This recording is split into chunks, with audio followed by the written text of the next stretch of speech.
Hello, everyone, and welcome to Tabor Talk. So, what a day. We have a new president. It's not official yet. They just haven't called it. So, they are, well, let me just go through this. Let me grab my iPad. So, Biden is now leading in Georgia, Nevada, even Pennsylvania, Arizona's done. North Carolina, they won't finish counting till next week. But if you look at the what's left here, Georgia, it's all Democratic areas. It's over. But they want to be careful here. So I was up all night watching all the news, and I got to tell you, I'm going to play something that will make you sick. Well, Kevin Bannon said he was going to behead Fauci. And, this whole idea that somehow the election was fraud and it's just absolute madness. But thank God the madness is going to end. Now, watch this. Okay, so here it is. I'm actually watching YouTube on my Samsung, my big screen. Here we go. Watch this. This says it all. You've never seen really, other than, well, I don't think we've ever seen anything like this from a president of the United States. And I think, as Jake said, it's sad and it is truly pathetic. And Yep. Of course, it is dangerous, and of course, it will go to courts. But you'll notice the president did not have any evidence presented at all. Nothing. No real, actual evidence of any kind of fraud. Talked about people putting up papers in the windows. He talked about things that he'd seen on the internet. That is the president of the United States. That is the most powerful person in the world. And we see him like an obese turtle on his back, flailing in the hot sun, realizing his time is over. But he just hasn't accepted it, and he wants to take everybody down with him, including this country. I think that the world is watching.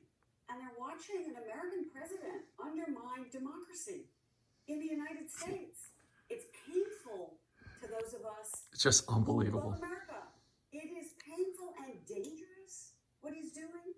It is not surprising, of course, because he told us early on that if he didn't win, This shit's been going on for 4 years. Maybe we didn't believe he would come out and do The it madness. in this way, but it is still startling to us to just hear the president from a podium in the White House undermine democracy. And as Jake was saying before, I have to keep saying, if this was such a big plot by Democrats, why didn't they do better?